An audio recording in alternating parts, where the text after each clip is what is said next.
Hello, everyone, and welcome to the session of the annual Marxism Festival organized by the International Socialists from the Netherlands.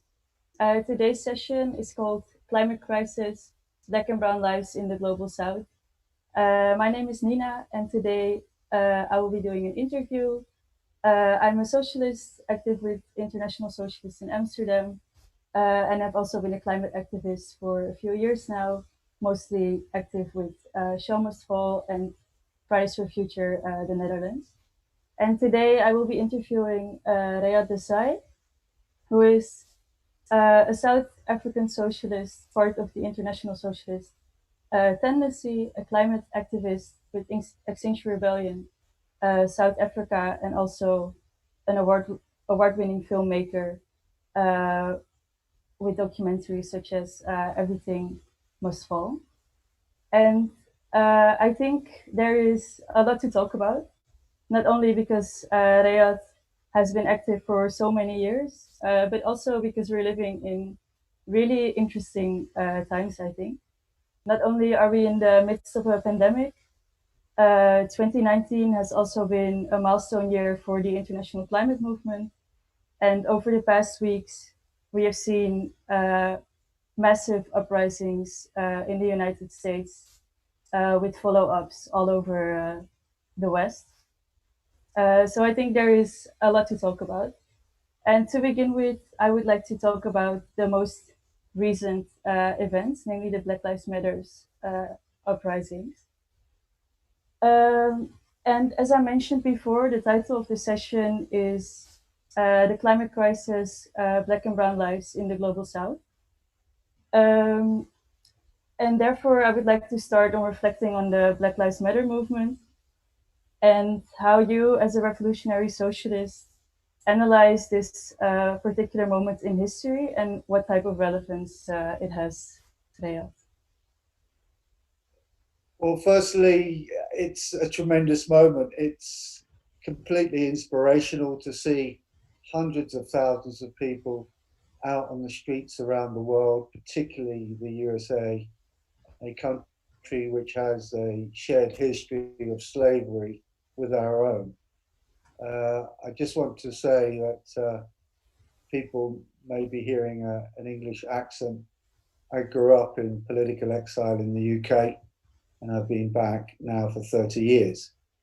And in those 30 years, our attempts to transform our own police service of force, a real force, one of the biggest police forces in the world in terms of the size of our population, to a police service has been a uphill and generally a failed struggle.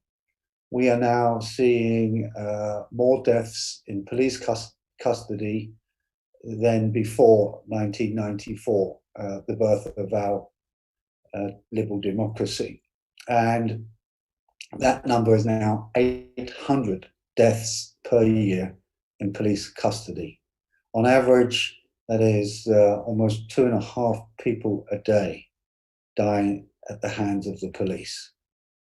It's a very brutal force. We have 73,000 troops that have been on our streets, and instead of helping with the hospitals and the food distribution and all the massive logistics that are involved in this pandemic, they've been actively out there trying to control the population, and with some, a very high profile death in a township just a stone's throw away from where I live, Collins Costa. Now, people have started mobilizing not only around what's happening in America, but it's forced a reflection on what is happening in our own country. It's forced us to say, well, we've been sacrificing, staying at home. Many jobs have been lost. Many people are on half pay, if no pay. Those that have jobs, the parks have been closed. It's one of the harshest lockdowns in the world.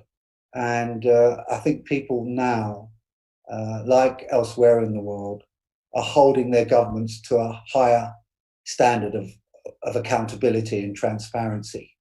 There's real anger that's built up because we've been forced to reflect on on our government and on their role, and therefore there is a campaign which is being birthed very rapidly around our own police brutality and the solidarity with others in the world, where Black people are in a minority and under the knee of their states. So it's not only this pandemic has brought to the fore all the flaws of a capitalism, of a late capitalism, which has gone into a decline, into decay. And this is the moment where huge fights are emerging around a myriad of issues. It's a very exciting time, but it's also a very difficult time to protest, and to protest in a way which is responsible, where we don't, help drive the pandemic any further than it is. And therefore, we're calling for the vulnerable not to join us, for physical distancing, for people wearing masks and so on, and to protest as responsibly as we can. We've seen the state haven't come in to take us down in any way, and they've allowed the protest to happen. But we're seeing even the weak-kneed ANC campaign, the ruling party's campaign, and their alliance with the Communist Party and COSATU, their campaign against police brutality, being critiqued by the Minister of Police. So we're seeing the schisms taking place in our society. Yeah, thank you. So as I understand, there's also quite a follow-up, especially focusing on the police violence in South Africa as well.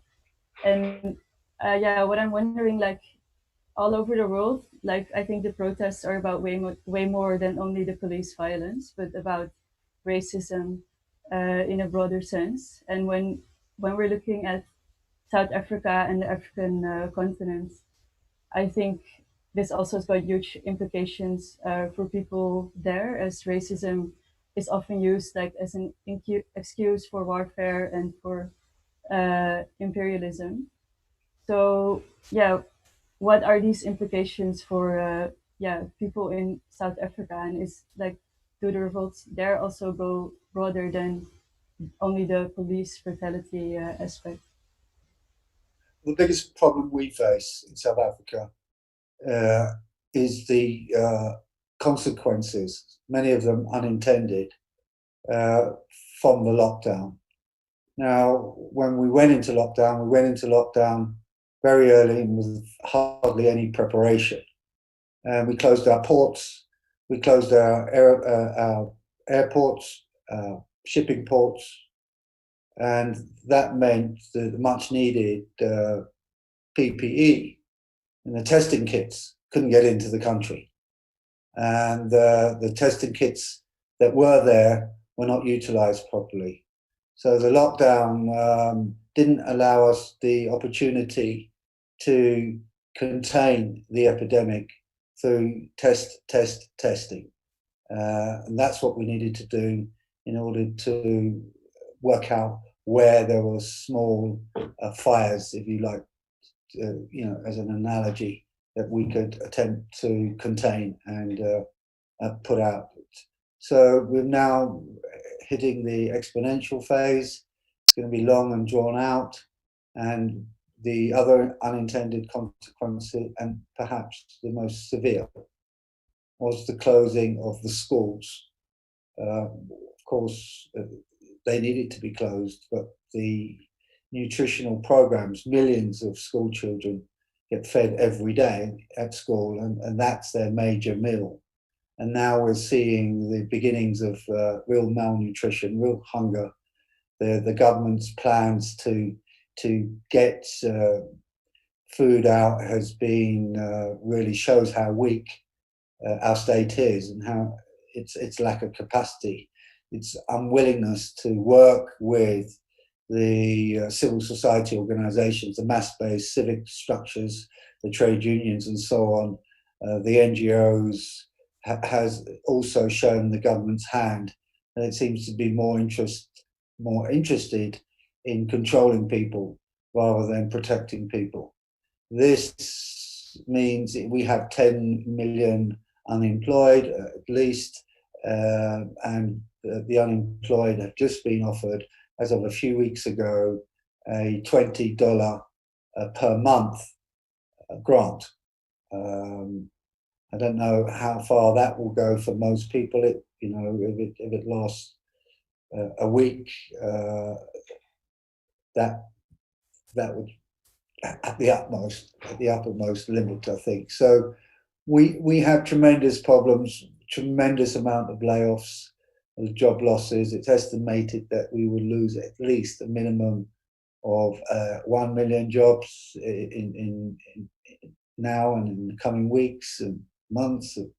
But it's really tipped our economy over the edge of the cliff. We were already in a very deep recession. So what we're seeing really is a pandemic that's being powered and lays, the agribusiness, intensive land use, deforestation, essentially the ecological crisis is a direct result of the capitalist society we live in. And these methods of farming have now moved to the global south to get away from the regulations in the global north. And we will again be hit very hard by this pandemic. Essentially, this ecological crisis is the flip side of the same coin, the climate crisis. Now, we in South Africa, as of the end of last year, the beginning of this year, saw a drought really hitting very hard in our northern provinces in particular and across the region. 12 million people severely affected, 12 million people deeply food insecure, 12 million people facing acute malnutrition and food shortages and the possibility of starvation. Now, the World Bank, and the only real agency that's come to the table, has helped a few of those countries, of the 7 or so countries that have been affected. But most severely, Mozambique and our eastern coast has been battered with floods, with storms. And this saw the destruction of the first industrial city in the global south, Beira, lose 300,000 homes and hundreds of square kilometers of decent agricultural land, farmed by subsistence farming, really, in complete and utter shambles. And then you couple that with the droughts, and you have hundreds of thousands of small-scale farmers, subsistence farmers, unable to bounce back. This is the grim future and present we were facing in the days and weeks before the pandemic has hit us. And so, once again, very little assistance internationally with that drought, as is the case with the pandemic.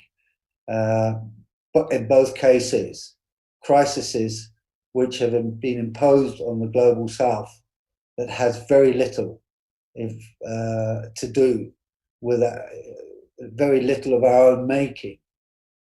We are disproportionately affected by these major catastrophic events which are now unfolding around us with ever increasing virulence. Yeah, thank you. I think I share illustrating really clearly here, I think, is that the climate crisis isn't any future problem, but we're in it with both of our feet, and the effects right now are especially uh, visible in the global south, but also, for example, here in the Netherlands, we're facing another dry summer, which is also devastating for our agricultural system and uh, yeah, all of Dutch nature that still remains. And maybe, yeah, what does this mean for the climate movement? That it's not just anything that we're trying to prevent, but something which has become very real and very visible. And how should we integrate this in our strategy uh, for the climate movement worldwide? Well, firstly, let me just talk about South Africa before I talk about the international ramifications of what's happening. In terms of the climate crisis, South Africa is one of the biggest global polluters in relationship when you look at it in terms of our GDP, our gross domestic product. It's the 13th largest polluter in terms of carbon emissions. But that makes us, we are 1% of the problem.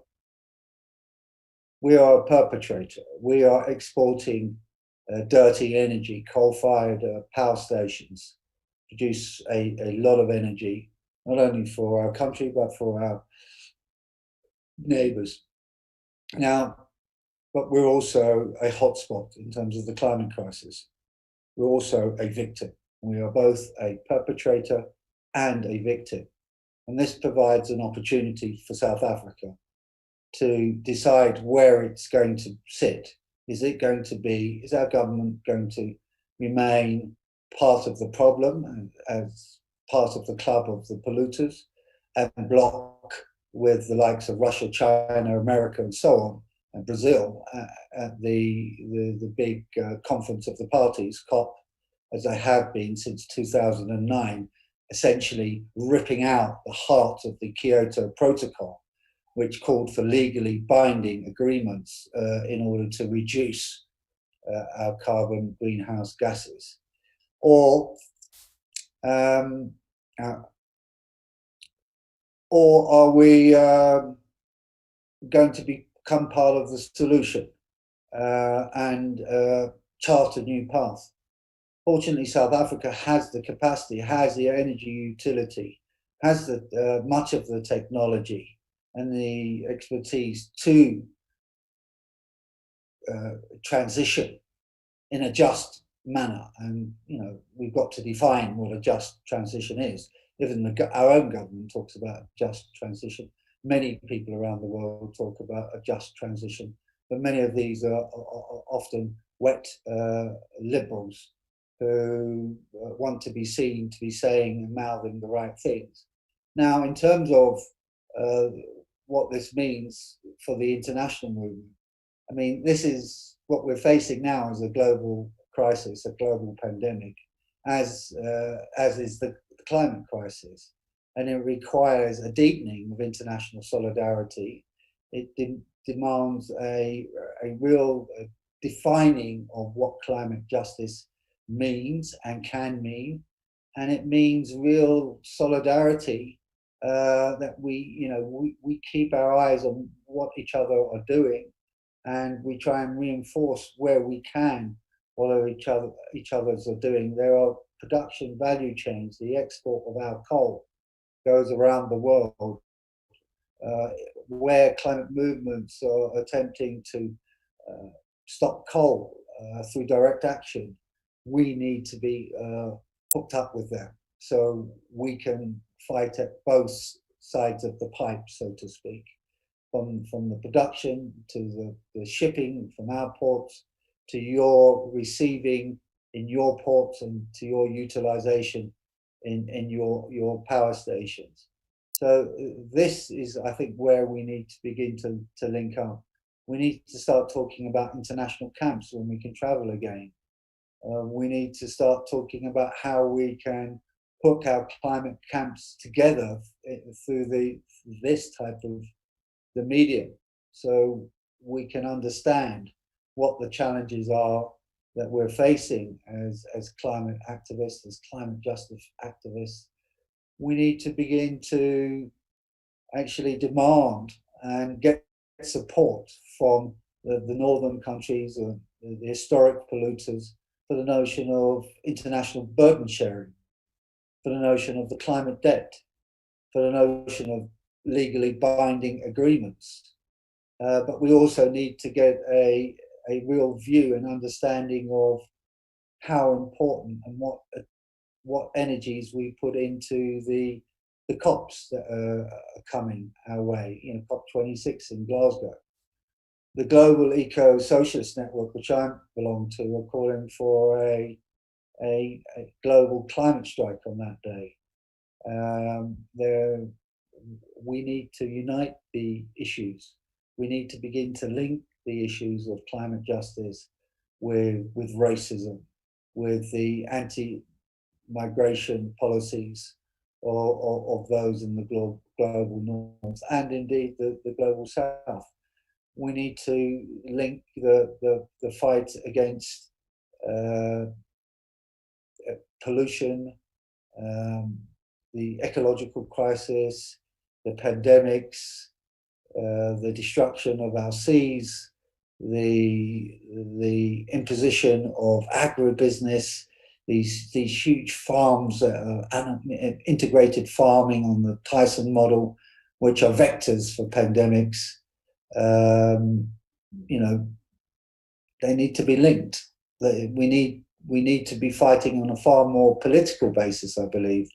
The deforestation sits at the center of the problem of the current pandemic we're facing.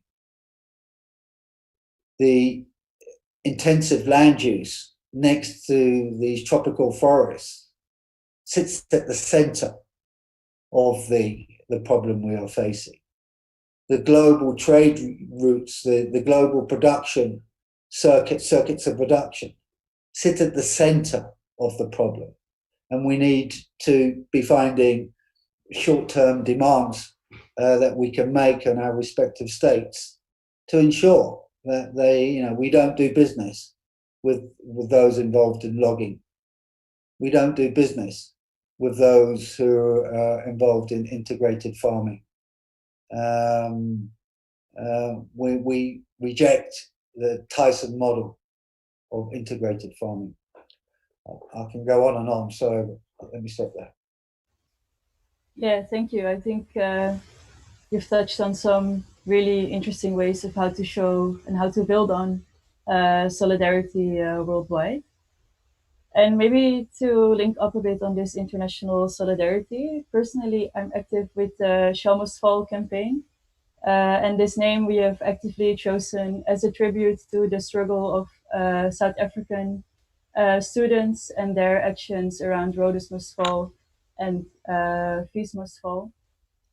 And in this documentary that you've made about this movement, what is also a really central part in their struggle, at least in the start, is the tearing down of the Rhodes statue near their university campus. And this tearing down of statues and the demolishing of colonial symbols, we're also seeing that worldwide now during the Black Lives Matters uprising. And what do you think is the relevance and significance of this specific form of action that you followed so closely? Yeah, well, I remember when the first statue, the campaign to get rid of one of our arch imperialists, Cecil John Rhodes, a British guy who was instrumental in the exploitation of our resources and our labour in South Africa. And people were saying, well, there was a debate going on, and I was pulled in on Facebook to it. And basically, my position then was, and still is, of course, we have to um, relegate these statues to the dustbin of history. They need to be put into museums where we can interrogate them and we can historicize them, if you like. But to have them staring at us day in and day out in such central locations of our cities and our universities is of utter disrespect to any person of color, to any anti-racist worth their salt. And this is the beginning, and has to be the beginning, of a much wider ranging fight against institutional racism, against structured inequality, economic, gendered. There are so many inequalities and oppressions that need to be taken on. And yeah, the visible fight against them, and it's very disheartening to see the new leader of the Labour Party railing against the removal of the slave trader in Bristol, and of good, decent left-wing people in the UK defending the right of Cecil John Rhodes to have his place of prominence at Oxford University. I believe that what we're seeing in South Africa now will see a similar movement, which was kicked off by the students a few years back now at the University of Cape Town, where we will see big movements to remove statues. It won't just be a few economic freedom fighters, but it will be masses of young people attempting to physically remove these statues. It's coming in the days and weeks ahead of us, and I look forward to it. Yeah, I'm also very much looking forward to it. And maybe to get back to the topic of climate justice again, you told me before that you've been active as a climate activist for almost a decade right now. And I think this is really interesting as we've seen, well, really big growth of the climate movement over the past years. And with that, I think we've also seen many ideas that are developing and changing meaning all the time.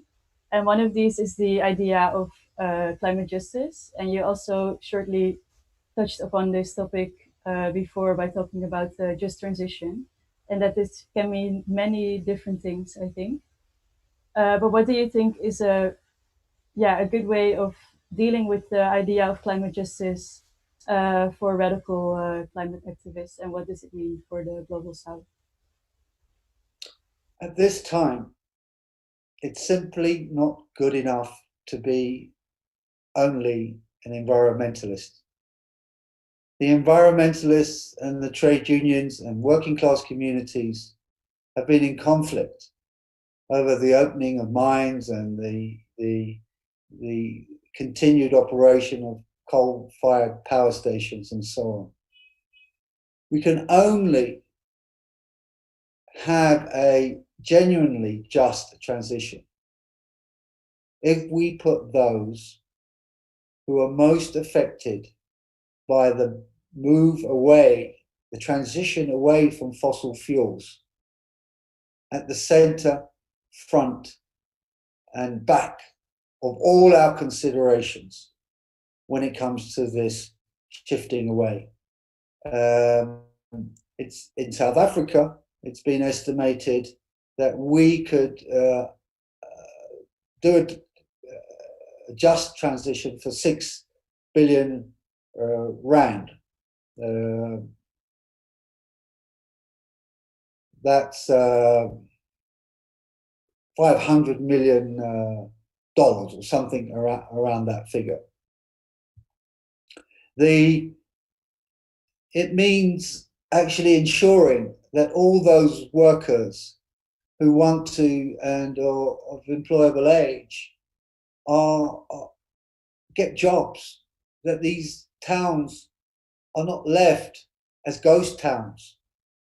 We've built whole industries around them, that there are jobs in building the turbines, in building the railways, in building the buses, in building electric engines, in building the solar panels. These are the key considerations, that we see this as an opportunity to, but as a something, a real economic stimulus that takes us in the direction where we need to go. So we're no longer part of the problem, that we become part of the solution. But this is not enough, because we know that once you get to a certain level of renewable energy in your electric grid, which is a massive engineering feat on its own and requires hundreds of thousands of electric cabling and so on, and pylons and so on. These are critical things. So how do we store? How do we get to zero carbon without the battery technology in place? How do we build stable grids which can ensure energy access, that can deal with energy poverty, that can build energy sovereignty, that can build energy security?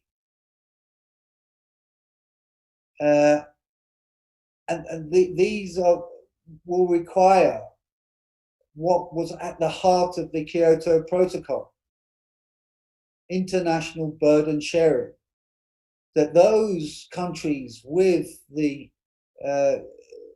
and state utilities come together to build the research capacity and to share the technology, so we can really build a energy, socially owned renewable energy sector that's based on international cooperation. Without that level of international cooperation, it's going to be very difficult to go above the 20–30% mark in terms of renewable energy.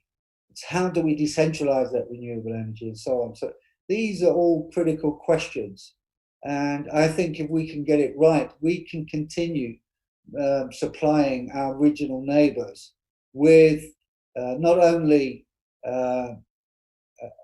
electricity, but affordable and clean electricity, which, what we've seen is in Africa is a reduction in the amount of people over the last 10–15 years who have access to electricity, not an increase.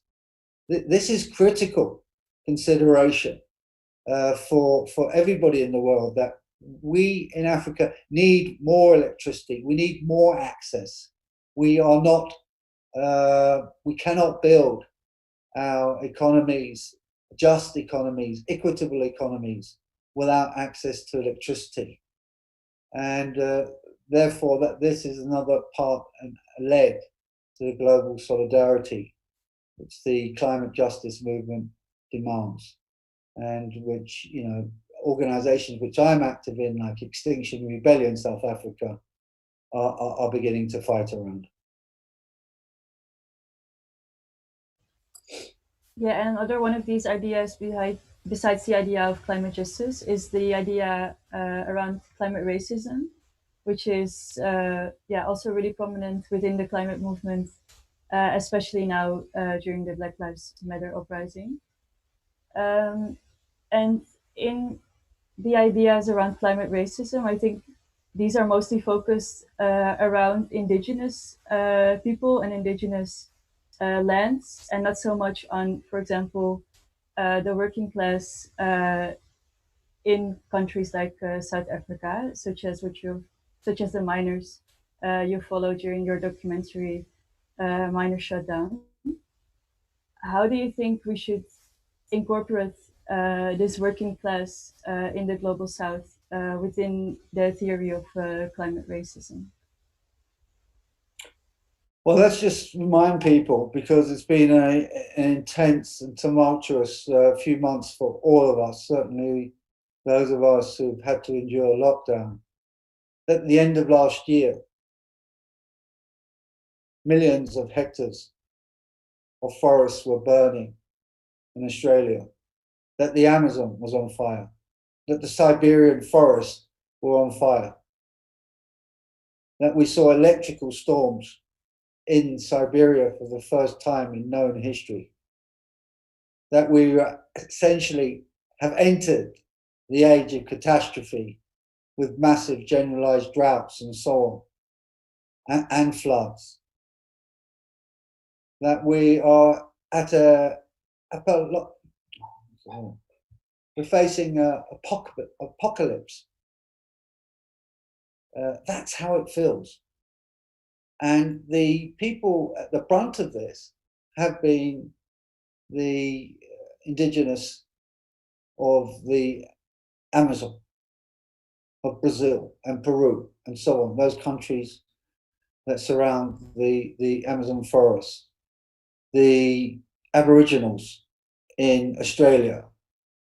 But it's also affects, what we're finding is these coal deposits are bringing in, are deepening the scope and breadth of our working class here in South Africa, because much of it's being done now in our rural areas outside of the major cities.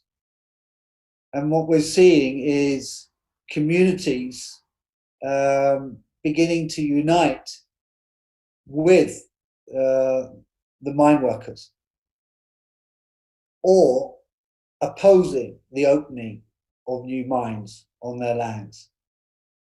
The only way we can actually begin to build a real movement is by making very clear links between the communities and the mine workers, and demanding justice for both. Because what we're seeing now is, certainly in the underground mines, these are becoming centers of transmission for COVID-19. This is becoming the epicenter of our own local epidemic. So there are lots of things to take into consideration, and what we cannot go back to is economic growth at any cost. We cannot see our schools being reopened while they're not safe. We cannot have unsafe workplaces open. We cannot allow our health workers and so on to be exposed to the coronavirus. And we're seeing people making the links. The radicalization is happening there because capitalism is forcing a life and death situation on us. And until we begin to see the climate crisis as part and parcel of the ecological crisis, which is creating the pandemics, we're not going to be able to build the sort of movements which will garner the solidarity in the around the world. We have to be in protest mode, in significant, with critical mass of people, before we can be demanding solidarity, or be in a position where we can deliver solidarity to those who are at the forefront of their respective fights.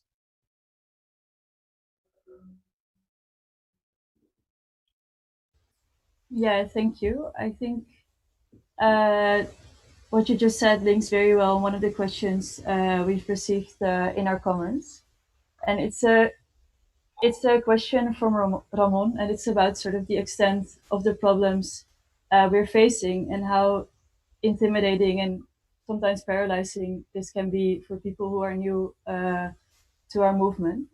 And his question is, do you have examples of organizing for people who still have to take their first steps and are intimidated by the scale of the problems we're facing? Well, this is the issue, and this led many climate scientists in the early days to almost go along with government in the notion that if you told people the truth, that you would paralyze them. And, uh, and I think that is essentially wrong. I think if we know and understand as a population and people in people's organizations have a real understanding of the threat that we're facing and its impact.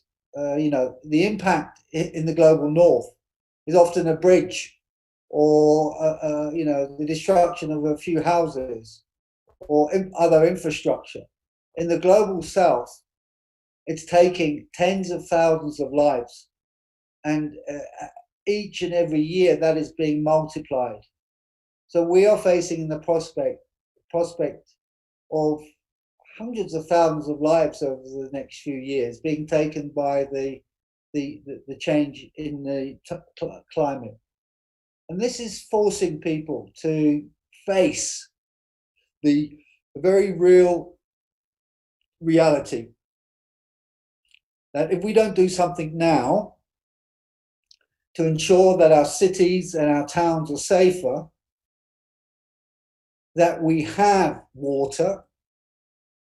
Scores of towns in South Africa are without water as we speak.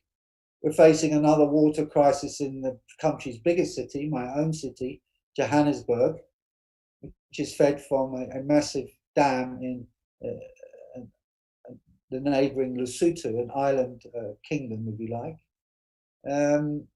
We are facing the prospect of failed harvests, food insecurity, higher food prices. These are very concrete things that now are impinging on our ability to have a secure life.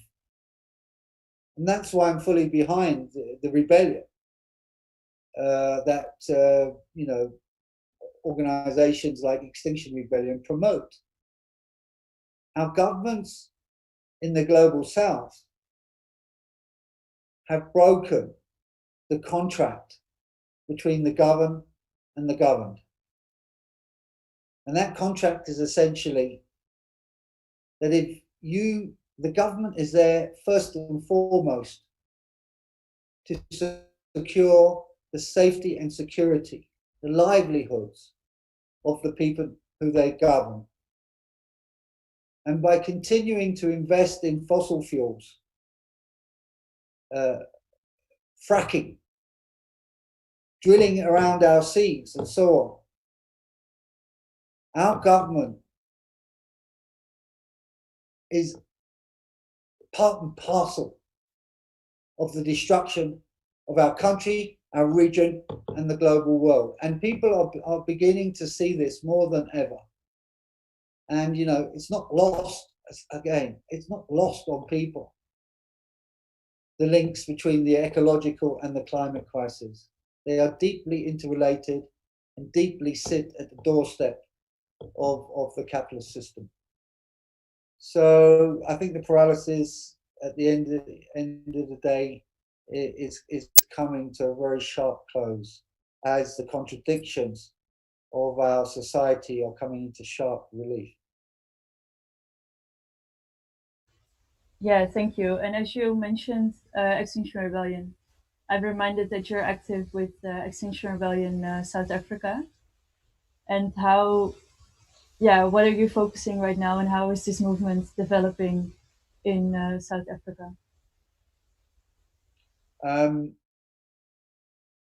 well, I think it's caught us all by off guard. You know, we thought what we were going to be looking at is increasingly violent climate shocks, storms, tornadoes, harvest failures of our harvest, food shortages, so on. And we've been pushing for our various cities and our government to adopt a climate emergency, to tell the truth. And then we got hits from the side, really, with the direct manifestation, as I say, of the ecological crisis. And it was very hard. You know, Extinction Rebellion is based on action, on the streets, direct action, civil disobedience. We are only now, the last couple of weeks, with the emergence of the Black Lives Matter protest movement and our own campaign around police brutality coming out again.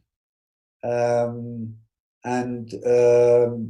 you know, I think the better activists, the ones with better instincts, have got involved deeply with the fight against the pandemic at the community level.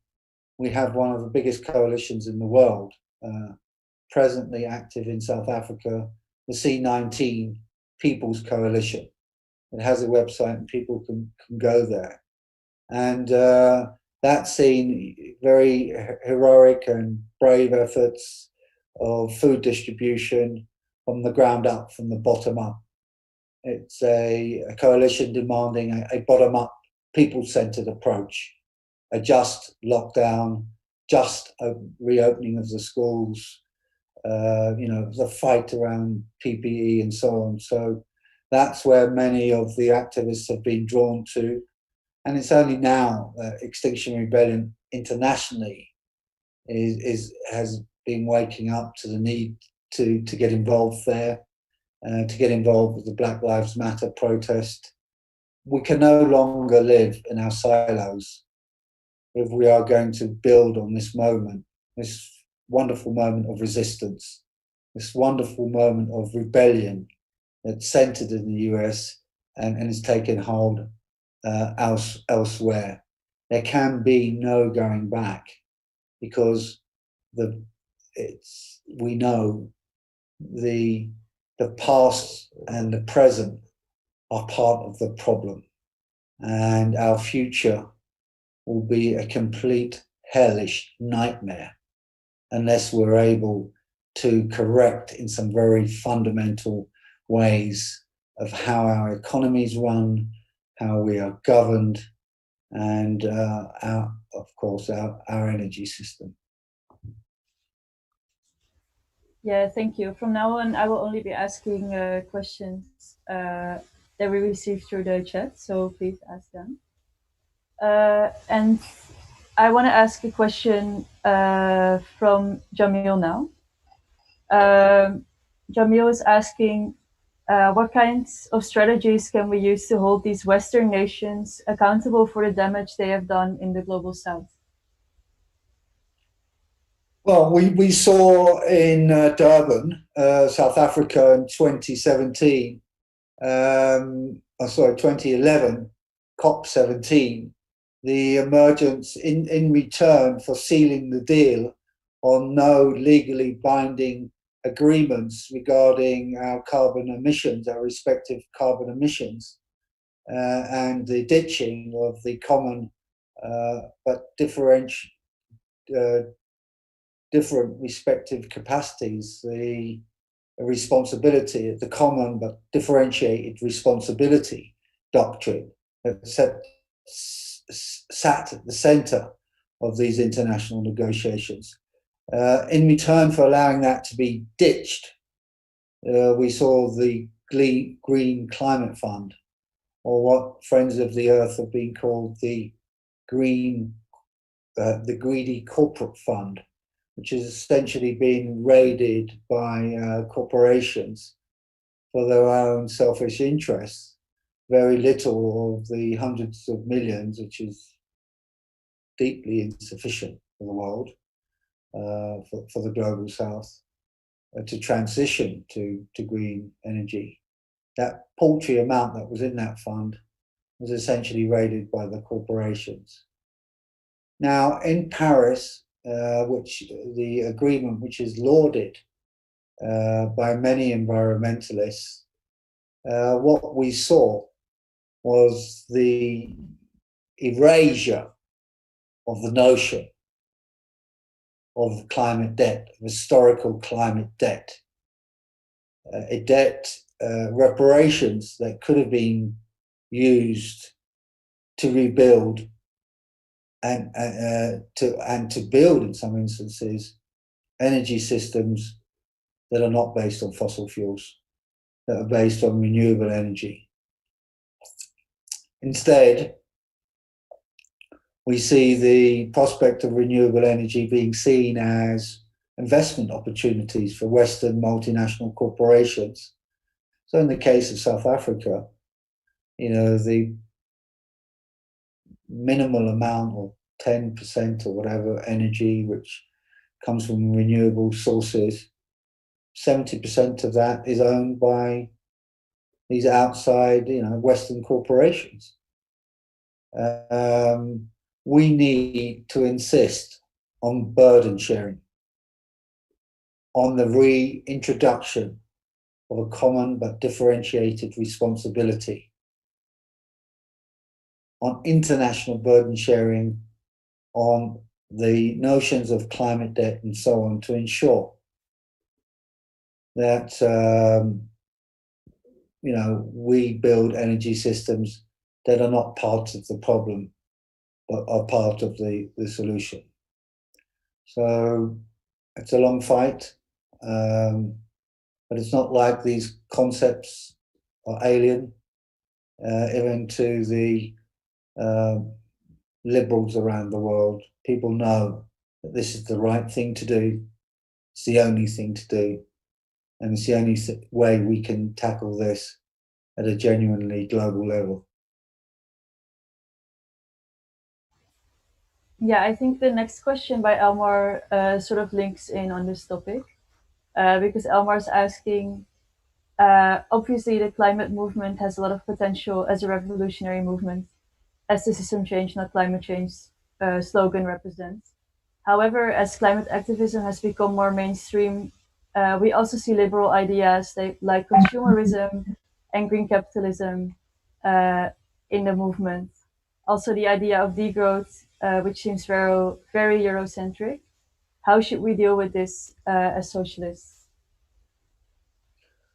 Well, let me just remind me. There's a lot there. I mean, the issue of growth is a critical one. I mean, the present contribution of most countries, or certainly the advanced capitalist economies in the north, their carbon footprint is 250 times the size of if we look at averages, which are problematic in themselves, but 250 times the size of the average South African.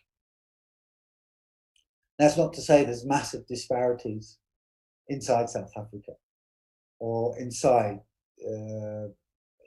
Europe, for example.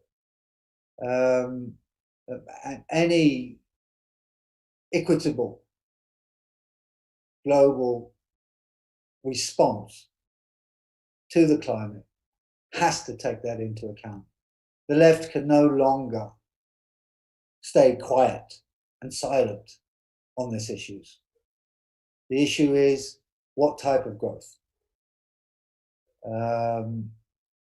How can we build sustainable growth? Is sustainable growth actually possible within capitalism? I think what we also are seeing is a tremendous amount of greenwashing presenting things as green. Gas is now supposedly green.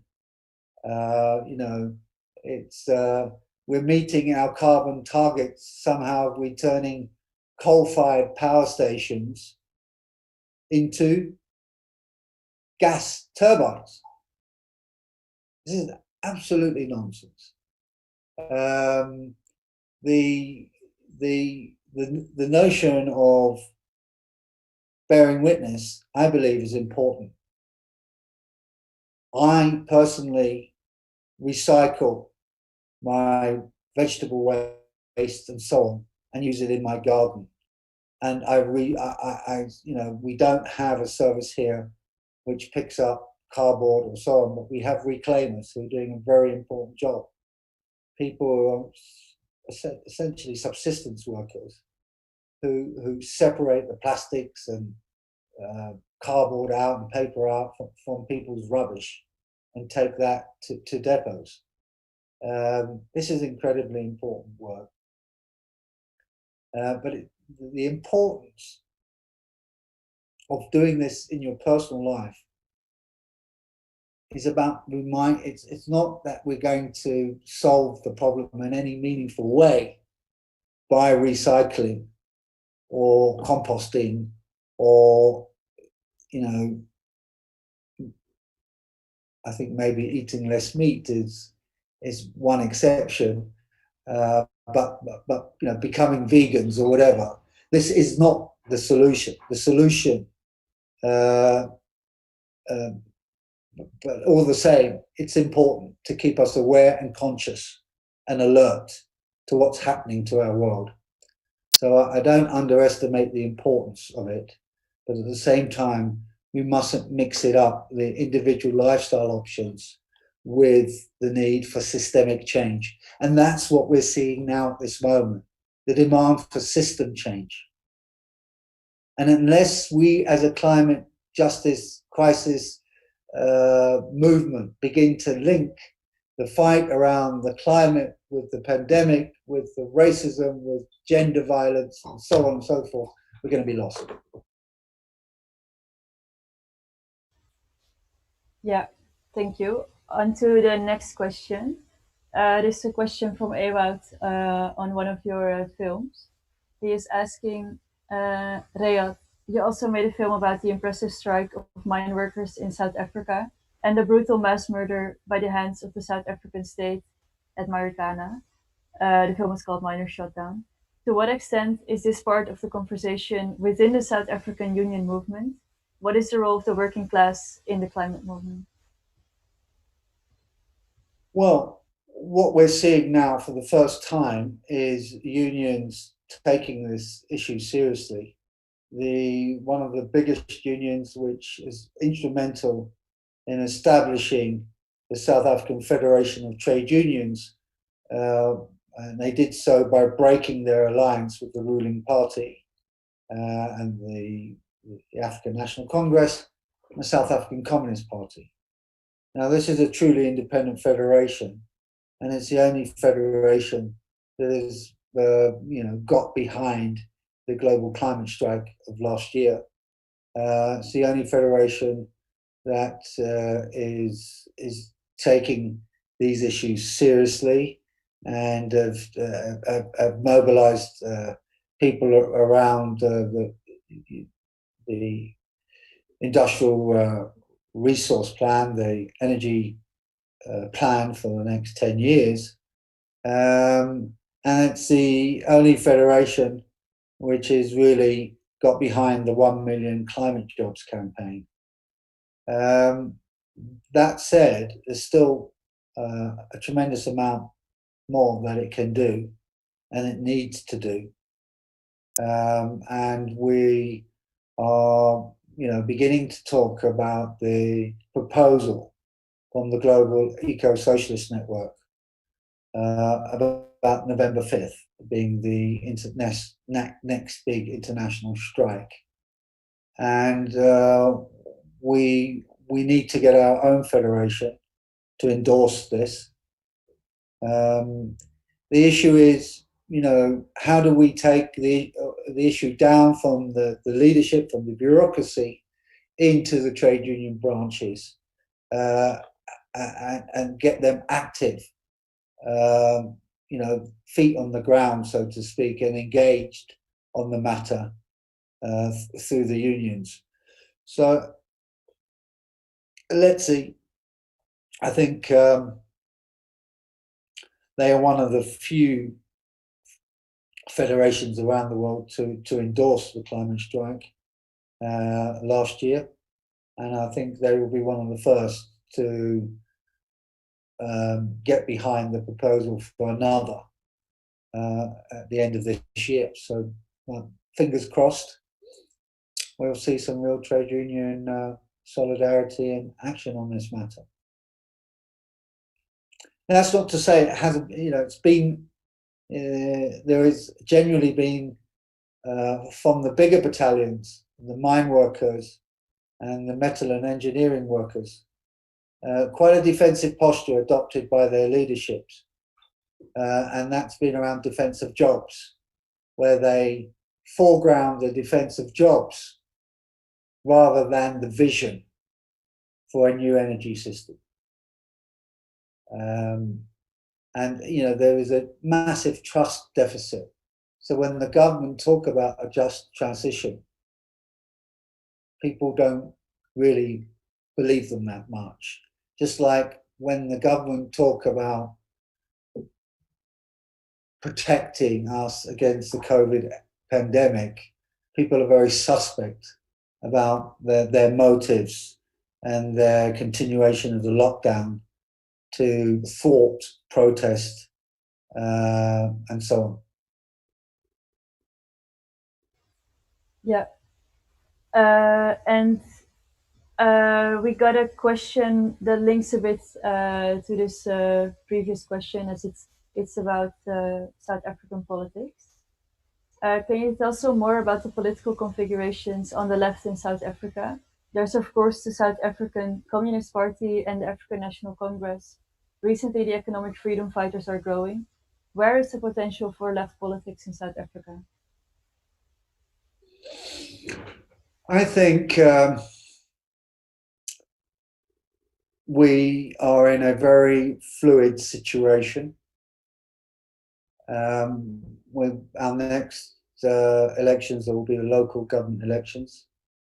We've just had a situation where independents can now run. The Constitutional Court has made a ruling.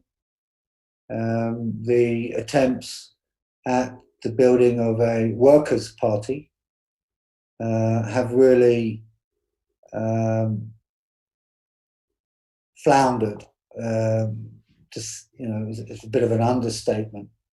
It was endorsed by the National Union of Metal Workers of South Africa with a membership nearing 400,000, who believed, I think erroneously, in error, that many of their members, certainly a significant minority, would vote for them because they are the driving force behind this party. I think without people vote for people who they trust, and unless you've got an organization, a trade union federation, a big trade union like the metal workers,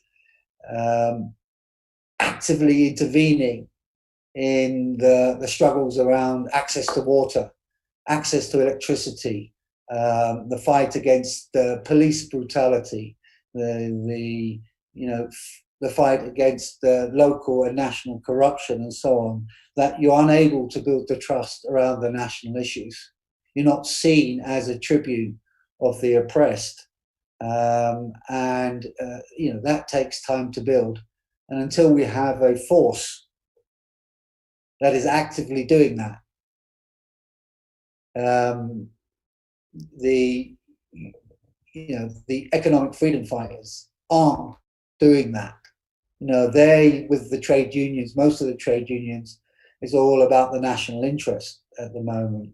We see them involved in the Black Lives Matter protest their own. They don't join other people's. Uh, do they mention the killings by the army, by the police force during our lockdown? No. Um, have they spoken about the measly $20 a month for the 10 million unemployed, which the state haven't been managed to roll out? I think if we've given 50,000 people $20, that would be a lot. Have they mentioned the fact that the unemployment insurance fund for those workers laid off or retrenched is not working as it needs to? No. Um, we need to see more than a South African Communist Party Mark II in the form of the Socialist Revolutionary Workers' Party, which was established a couple of years ago. We need to see more than a South African Communist Party light.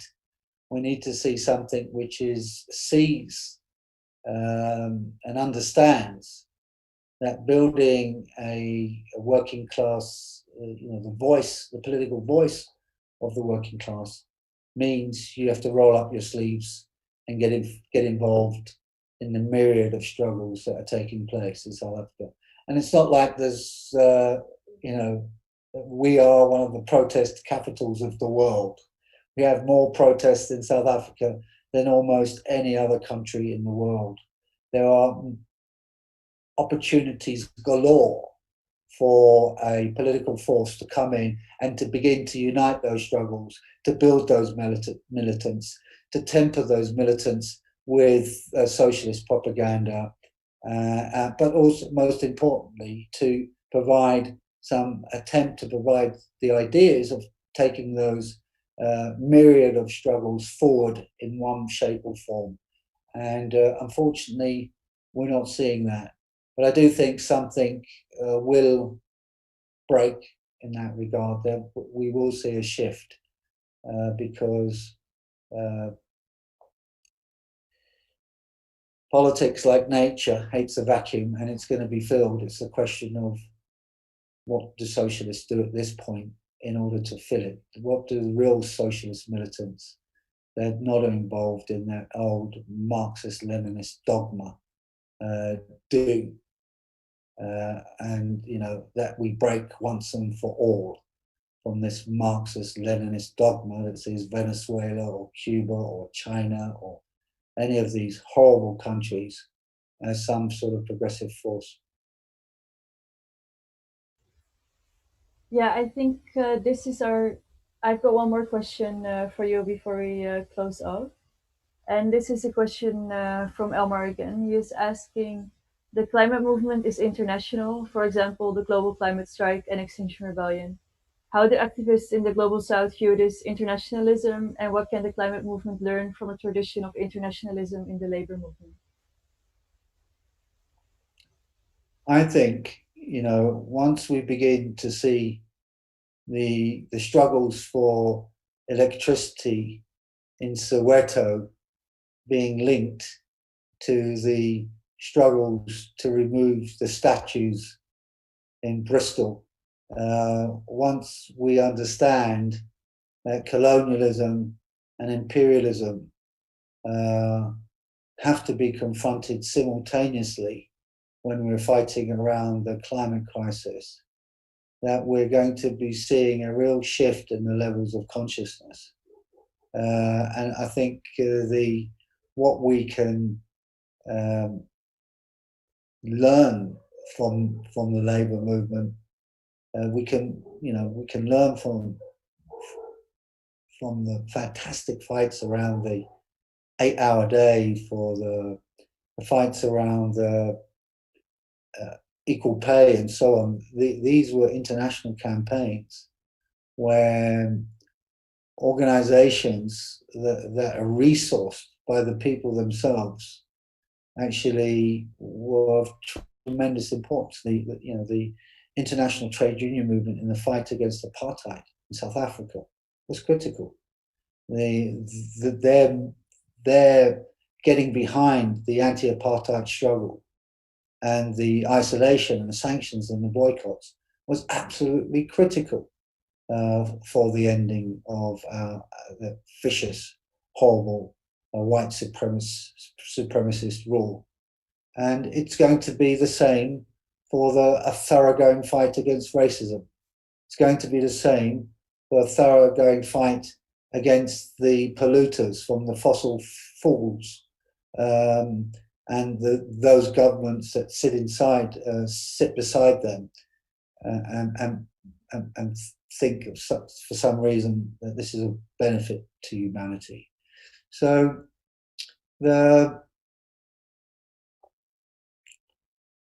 but as I say, unless the Extinction Rebellion become expressly more political in their approach and don't think that they've got all the answers, and listen to the formations in the global south, in India, in Brazil, and increasingly South Africa, who are demanding more than the respective organizations across Europe. It's a handful of us at the moment who are arguing for a just transition. That has to be at the center of every Extinction Rebellion chapter around the world.